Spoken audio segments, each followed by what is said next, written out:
Will make it easier for New York's certified public accountants to practice outside of state lines. 47 other states already have what's known as CPA mobility, and that lets CPAs work outside their home states as long as they have met certain requirements.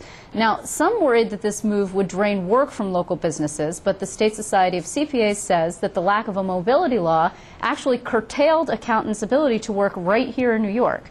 And that is a little confusing. So here to explain all of this is Kevin McCoy. He is a member of the Society's Legislative Task Force, correct? Correct, Liz. Thank you for joining us. Thanks. It's good to see Thanks. you. You too. So this is very confusing. Because you couldn't work outside of New York, you were hampered in the ability of what you could do inside New York? Yes, a lot of states, similar to other jurisdictions, will oftentimes have kind of a fence, an artificial fence that they put up that says, look, if you don't let our people do business in your state, we're not going to let your people do business in our state. That's very mature. Yes, it's a very mature way of handling government. Well, you know, that's what we're faced with, unfortunately, and it was. But what happened was New York, because they were so late in the process, being 47th, we were finding that a lot of states were giving us pushback.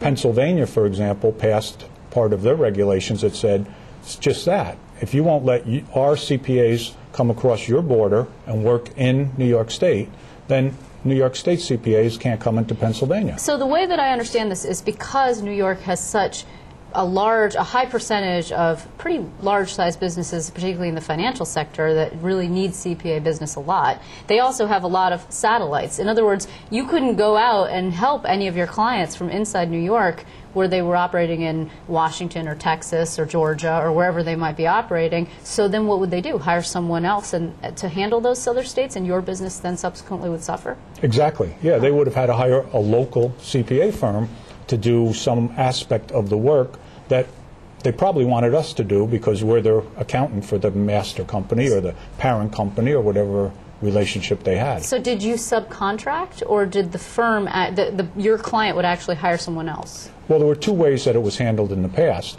One of the ways was someone like myself could go to that state and apply for a license in that state. Did you have to sit for the test? No, the test is a uniform test throughout the country, but there are different states that have different requirements. Some have requirements for undergraduate that New York don't have. One state has an English requirement that has 12 credit hours. Well, in New York, you only need 6. So you might not be able to practice in that state because you didn't take enough English in undergraduate. Well, for a CPA, mind you. For a CPA, yes, which is another one of those archaic rules. So you've been pushing for this for quite some time, is my understanding. That's correct. What took so long? Well, the State Society has been in favor of it since its inception. We had a very old law that was in effect until 2 years ago, which we finally got passed, which changed the whole way CPAs practice in New York State. Part of that law, we wanted to put the mobility statute in it, but it was not able to we weren't able to convince the Assembly particularly, and maybe there was a little bit of pushback from the public protection viewpoint from the Education Department that let's change the law first and then let's go with this step. So we were able to do that. We got this step. The Education Department was satisfied with it. The Senate passed it a couple times.